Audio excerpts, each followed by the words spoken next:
I grew up with Joey, as we that were close to him used to call him. He was a kid from the South Bronx that always wanted to make a difference, and but he also wanted others to follow in his footsteps. He would always say, "Do better," and it is unfortunate that his life ended in this manner.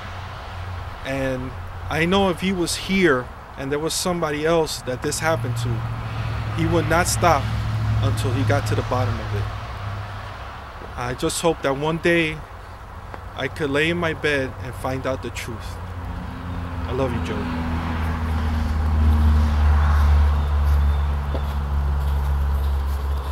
And to close, how about a word from Ron Harper? He's our host activist here. And tell us how we're going to bring this all home, Ron, and drive the message home to the people of Lancaster County and Pennsylvania. I think it's very fitting that today that it would start off very early in the morning with a snowfall and cold, damp, and miserable weather.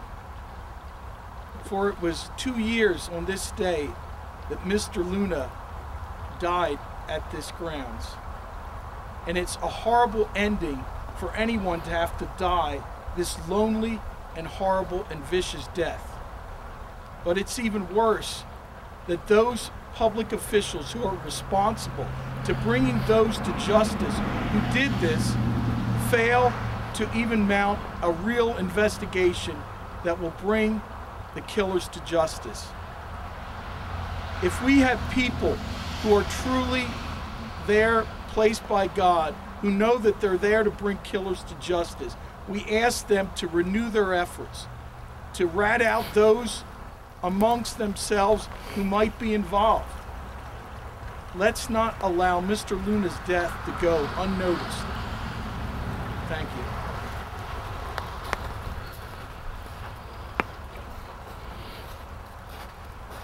I'd like to thank everybody for attending today. Thank you, people of the media. I know it was a cold, hard day to come out. It means a lot to us. And let's see what we can do to keep the flame burning here and solve this case. But I think what Jonathan would be saying is think of what the symptoms of what this is, what brought this about. And I think Jonathan would be the first one to say, study what's going on in our inner cities with people in poverty.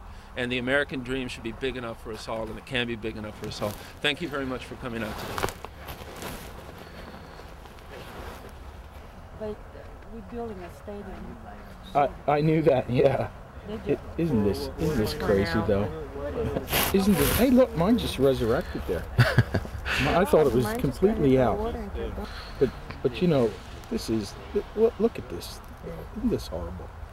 It's actually comical that they expect someone to believe. I know that he would do this, to himself. Drive all the way out here. I got to tell you, I was just talking to an FBI agent this week. You know what? Oh well, yeah, he's blah blah blah blah. I said, wait a minute, don't give me this crap about his life. I don't want to hear about it. He didn't kill himself, stab himself 36 times, and drown himself. So why do you want to believe the bad things, but you want to, buy into the, to the. Plus, it's like, where's the proof? They said all this stuff. Where's the proof? It's all innuendo. Seriously, though. Come on, can you imagine? I mean, look at that. I know. How could you do what they saying you did? That's what I'm saying. It's comical that and then the pen knife shows up 6 weeks later. Right. You have 150 cops. Right. Doing a grid search. Wannabes who are all trying to impress their teachers, with how doggone well they'd want to find that thing and have the attaboys and everything from everyone, saying, hey, great, But what's crazy? They don't find it. The other prosecutor too is the same thing. The laptop showed up. Yeah, and it's then it's so parallel. Then the hard drive shows up. And he committed suicide, and no one can find him. Yeah. That's some suicide, huh? He managed to make himself vanish. No. My feet. Yeah, My feet are frozen. Yeah. I have no tackle. I think everybody's feet are frozen. I didn't. Thank you guys for coming out. What's the flag? You guys want a flag to commemorate the day? I have a. You can hold on to that. We need candles to relax. Okay.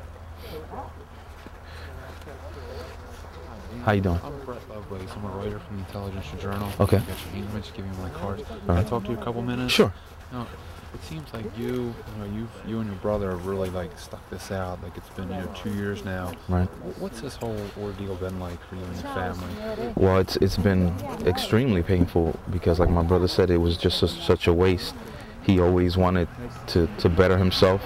Ever since we were little kids, he was always reading. I mean, he would spend hours in his apartment studying. And then not only does he get killed, but as I said before, they say all these negative things about him, and no one seems to care.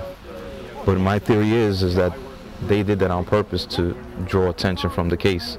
So people think, well, here's this idiot. He was doing all these bad things, so he got what he deserved. I think if the truth comes out, people would be more outraged. And that's why they took the angle that they did. So you feel like this was a definite concerted effort to cover Sure, this thing up? but there's no doubt in my mind. And this is the spot, where I was just talking to the gentleman. 6 weeks later, they find a penknife. Yeah, I mean, give me a break, Yeah. And there's blood in the back seat. I mean, so obviously he was forced to come to this point. Danny, how difficult has it been to get cooperation? I think Ed said you contacted him, wanted him to investigate this thing, but even he said, it's just very difficult to get the information they're after, like the autopsy reports. Has that frustrated you? Sure, because it seems the people who have all the information are the ones who are, thank you, yes, are the ones who are hiding all of it. So how do you solve a crime when the people who are supposed to solve it aren't doing anything?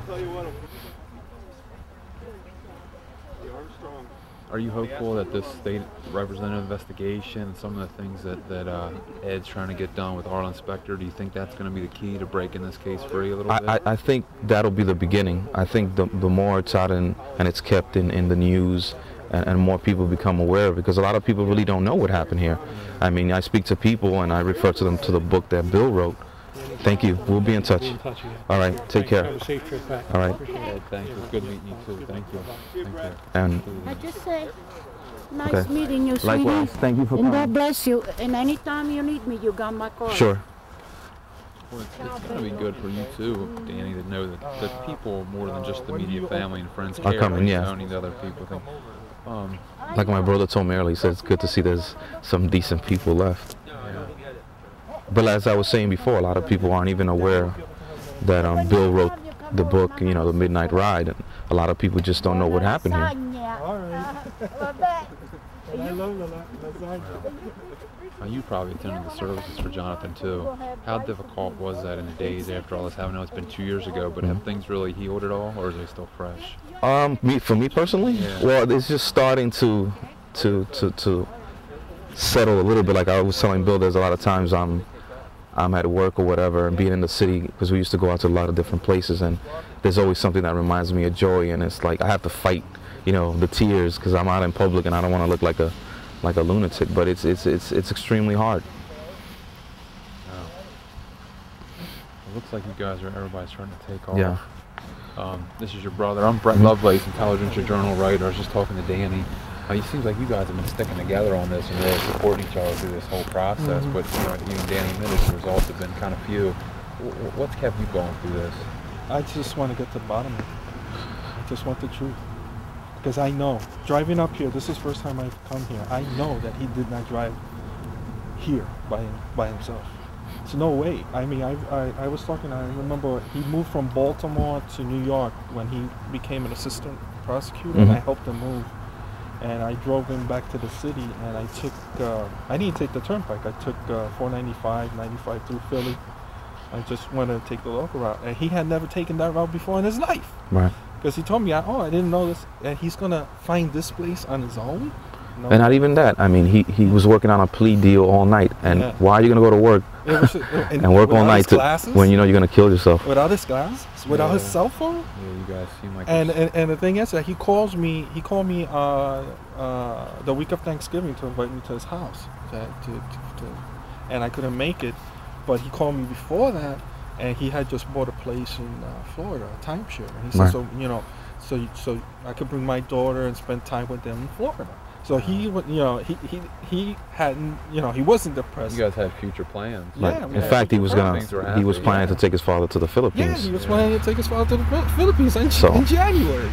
So, how much has it impacted, just last question, we guys got to go, how much has it impacted kind of your circle of friends? You guys all grew up together. Jonathan was kind of like the one, you guys are all succeeding in your own ways, but he really went the legal route and became a U.S. attorney, and now he's gone. I mean, how has that impacted the neighborhood, the group of friends that was kind of home? It's just devastating because he wanted to make a difference. Here's a guy that, you know, from the South Bronx, and not only that, he wanted other people to succeed as well. He would talk to other people and says, if I did it, you could do it. You know, don't stop in high school. He would tell me, don't stop in high school, keep on going, John.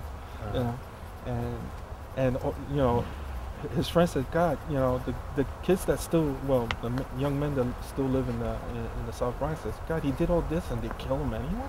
Yeah. You know, it's like what was the point? Plus, it changes your outlook in life. You're like, it changes it. You sort of don't even want to make plans for the future. You're like, well, just live every day, day to day. Because, I mean, if Joey can get murdered, I mean, you can just be gone at the flick of a moment. The South Bronx, when we were growing up, it was horrible. You know, it was horrible.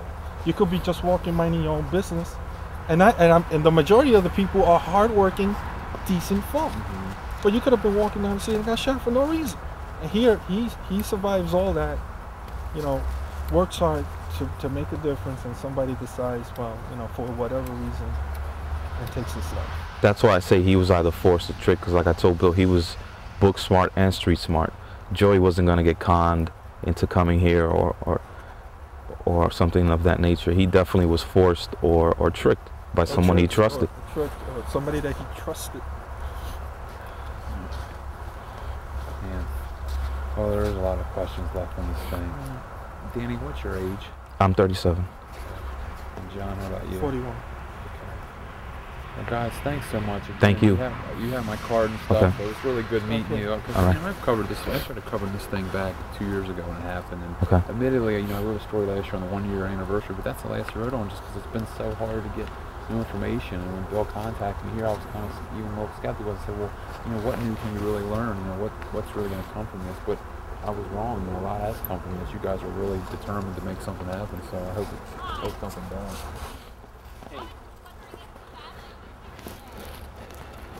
No, just these guys are friends of Jonathan from New York City. Okay, and how did you know Jonathan Luna? I met Jonathan through my older brother, John. They were classmates in junior high school, and we all became really best friends immediately. If he wasn't over at our house, we would always be over at his house, and that's how the friendship developed. And you served as his best man? Yes, I did. Okay. Talk a little bit about the fact, here we are 2 years later, still no arrests in this case. What is that like for you as someone who's very close to him? Well, it's very difficult to deal with, especially with all the negative publicity that came out of his death. I mean, they said so many negative things about him which weren't true. And my belief is they just did that to draw attention from the case. So they would think, oh, this is this guy, he got what he deserved. But if you look at the facts, I mean, you would know that he was a great person. What has been said that was not true? I mean, the things about him stealing money and the stuff with the prostitution ring, just everything in general. The fact that it was a suicide, which I know for a fact wasn't.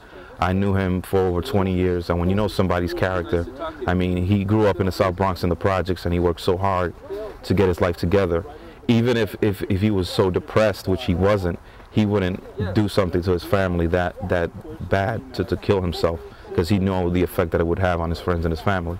He would never do anything like that. What is this like for you to be 2 years later and still not have any answers? I mean, is that probably the most frustrating thing, or what do you want to see now? I want to see the truth come out. That's the most frustrating part. I mean, aside from the fact that he was murdered, I want people to understand the type of person that he was, not this person that he was portrayed in the media. And that's really important to me, because all of it is, like I said, it's lies. It's stuff that was just made up in order to grab attention away from this. And I just want people to understand the type of person that he was. How would you describe the investigation so far? Well, I don't really know what's going on. I don't have access to that, but obviously it can't be a very good investigation where they immediately declared when they found him here, oh, it has nothing to do with his cases. I mean, he had a lot of cases. You can't determine that in 2 days. Obviously, they weren't too concerned with finding out what happened here.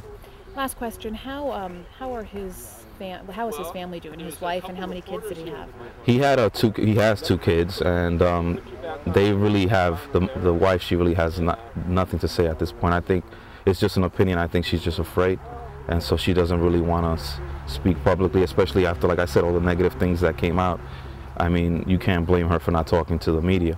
And the father's more like me. He wants definitely to make sure the truth comes out, and he's upset, naturally upset. Anything I left out that you think is important? Not offhand. Just like I said, I want people to understand that all the stuff that came out about him is not true, and that we just want to find out what happened here. It's very important to bring closure to this, and that's all we want, the truth. Nothing less. You were great. Thank you so much for Thank you. talking with us. I appreciate it. No problem. Off the record, why make stuff up? I mean, what's the motivation? I don't know that you know that, but. Well, like I said, I mean, it's just speculation, but I think, and so it seems like they just wanted to shut him up. And plus, there was some money missing in the court. I mean, there's just a lot of stuff going on back there that we just don't know about. And this is the 2 of you on his wedding day? That was the wedding day. Yes. Okay, if you wanted to shoot that. So I think this was basically an effort to keep him quiet. That's really what it was. I don't think he probably realized what he was getting himself into.